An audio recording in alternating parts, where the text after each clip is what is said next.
Beda guru, beda panemu, beda ajaran, beda pengalaman, beda cara, beda ukara.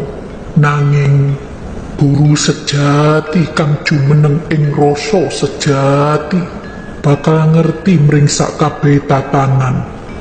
Urip kadya damarina metu saka wetan kanggo madangi jagat pepeteng. Si rasa cahya ning rasa, urip nur sukma langgeng.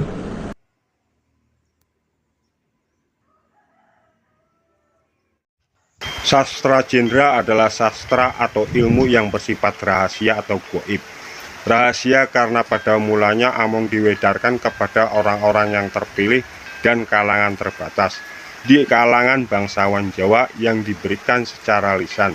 Tetapi sekarang dapat dipelajari secara umum, goib, karena ilmu ini diajarkan oleh guru sejati melalui rasa sejati atau tasawuf, hayuningrat atau yuningrat. Berasal dari kata hayu atau rahayu artinya selamat, dan ingrat yang berarti di dunia. Pangruating diyu artinya meruat, meluluhkan, merubah, memperbaiki sifat-sifat diyu, raksasa, angkara, dan durjana. Maka sastra Jendra Hayuningrat Pangruating diyu maknanya adalah ilmu rahasia keselamatan untuk meruat sifat-sifat angkara di dunia ini, baik mikro maupun makro. Sastra Jendra Hayuningrat Pangruating diyu merupakan ilmu yang berasal dari Allah untuk menyelamatkan segala sesuatu. Maka tiada pengetahuan atau hakikat lain lagi yang dapat digapai manusia di tanah Jawa yang lebih dalam dan lebih luas melebihi sastra Jendra Hayuningrat Pangruating diyu. Karena ini merupakan sastra adiluhur atau ilmu luhur yang merupakan ujung akhir dari segala pengetahuan atau kawaruh. Sampurnaan ilmu tasawuf Jawa sampai saat ini.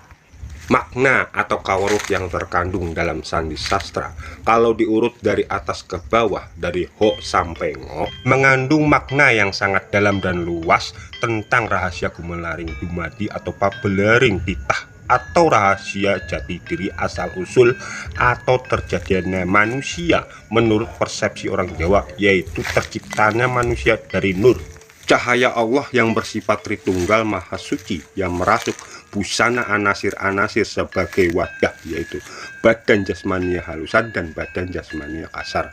Apabila diurut terbalik dari ngo naik sampai ho, inilah yang merupakan rahasia jalan rahayu, ya pangruating diyu, untuk menuju kesempurnaan hidup kembali kepada sangkang paraning dumadi, kembali ke asal mula, ke alam sejati, yaitu menghadap Allah yang Maha Agung.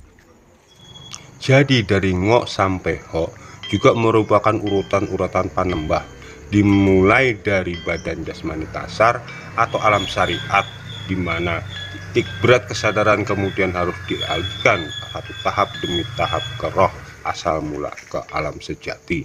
Syarat mutlak agar kita dapat menyadari atau memahami sesuatu hal adalah membawa kesadaran kita bergerak masuk, berada di situ, fokus.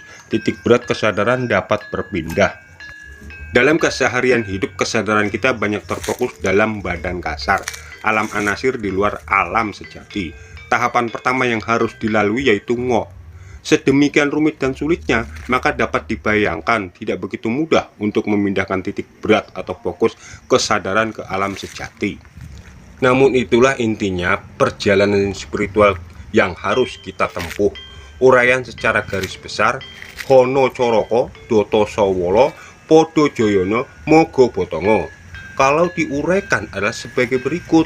Ini merupakan garis besar saja, karena detailnya begitu luas atau multidimensi, tak terkira penuh dengan pengetahuan, kasunyatan sejati yang tak habis diuraikan dalam bahasa kewadakan, apalagi tulisan. Dan ini adalah garis besar uraian dari sisi spiritualnya, untuk dapat dipakai sebagai tolak ukur dalam menempuh jalan rahayu, untuk dapat kembali ke sangkan paraning dumadi. Huruf pertama adalah ho. Huripku cahyaning Allah, hidupku adalah cahaya Allah.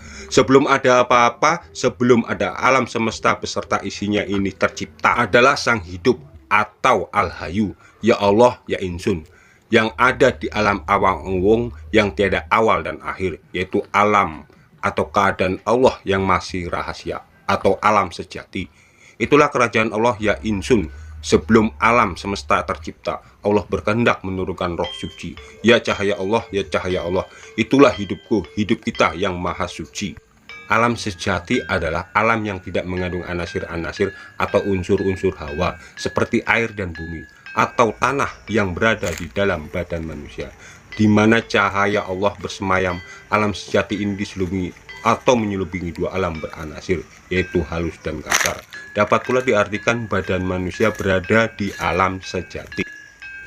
Huruf kedua adalah no, nur hurip cahyo wayangan. Nur hidup cahaya yang membayang.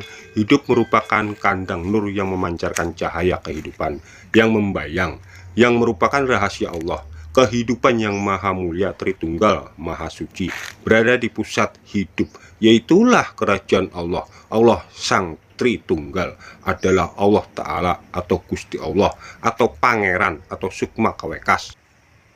Ingsun atau guru sejati atau Sukma sejati dan roh suci atau Nur Papanjer atau Nur Muhammad. Diuraikan di atas bahwa ketiga alam yaitu badan kasar, badan halus, dan alam sejati mengambil ruang dalam badan jasmani keduanya secara bersamaan. Namun kebanyakan kita manusia tidak ada belum menyadari akan alam sejati atau samar-samar. Nur hidup bagaikan cahaya yang samar membayang. Huruf ketiga adalah co, cipto rasa karso kuoso, cipta rasa karsa kuasa. Nur hidup memberi daya kepada rasa atau rasa jati atau sir. Artinya cahaya atau nur atau roh suci menghidupkan rasa atau rasa jati atau sir yang merupakan sumber kuasa. Maka bersifat mahawisesa. Rasa atau rasa jati atau sir menghidupkan roh atau sukma yang mewujudkan adanya cipta, maka bersifat maha kuasa. Huruf keempat adalah ro, rasa kuasa tetunggaling pangreh. Rasa kuasa akan adanya satu-satunya wujud kendali atau yang memerintah, rasa sejati yang memberi daya hidup roh atau sukma, sehingga roh atau sukma dapat menguasai nafsu atau sedulur lima, sehingga terjadilah sifat maha tinggi. Huruf kelima adalah ko, karso kuoso kang tanpa karso lan niat karso kuoso, tanpa didasari oleh kehendak dan niat. Yang mendasari adanya kuasa agung adalah kasih yang tulus tanpa kehendak dan tanpa niat. Pamrihnya hanyalah terciptanya kasih yang berkuasa memayu hayuning jagat kecil dan jagat agung. Huruf keenam adalah do, dumadi kang kinarti tumitah atau menjadi ada atau terjadi dengan membawa maksud rencana. Dan makna ini berkaitan dengan karso Allah menciptakan manusia, makhluk lain, dan alam semesta beserta isinya yang sesuai dengan rencana Allah. Aksara yang ketujuh adalah to, tetap jumeneng ing dat kang tanpa niat, tetap berada di dalam dat yang tanpa niat. Dat atau zat yang tanpa bertempat tinggal yang merupakan awal mula adalah dat yang maha suci, yang bersifat esa, langgeng, dan hening. Hidup sejati kita menyatu dengan zat, ada di dalam zat. Maka di dalam kehidupan saat ini agar selalu selaras dengan zat yang maha suci, situasi tanpa niat atau mati sakjroning urip atau mati di dalam hidup, atau dengan kata lain di dalam kematian seyogyanya selalu diupayakan. Huruf ke-8 adalah so, sifat hono kang tanpa wiwit, sifat ada tanpa awal. Ini adalah sifat sang hidup Allah di alam sejati, tiada awal dan tiada akhir. Sastra Jendra Hayuningrat pangruwating diyu. Patrap madhep mantep ngeningke cipta, ponjuk dumateng Gusti kang murbeng dumati. Nyawiji salira lan rasa angukut, cipta lan karsa anglampahi laku suci. Binemune nuwuhaken kawicaksanan urip ambek para manta manjing badan salira saged nyumerepi padanging jagat. Tinemu keslametane urip amarga sejatining urip amung nembung dawuh soho anglampahi titaing Gusti. Dedalane mawi bisa rumangsa nanging ora rumangsa bisa. Titah sakwantah kang mung sakderma nglakoni. Ngelmu kang karipta indah banget yaiku ing isine jagat iki.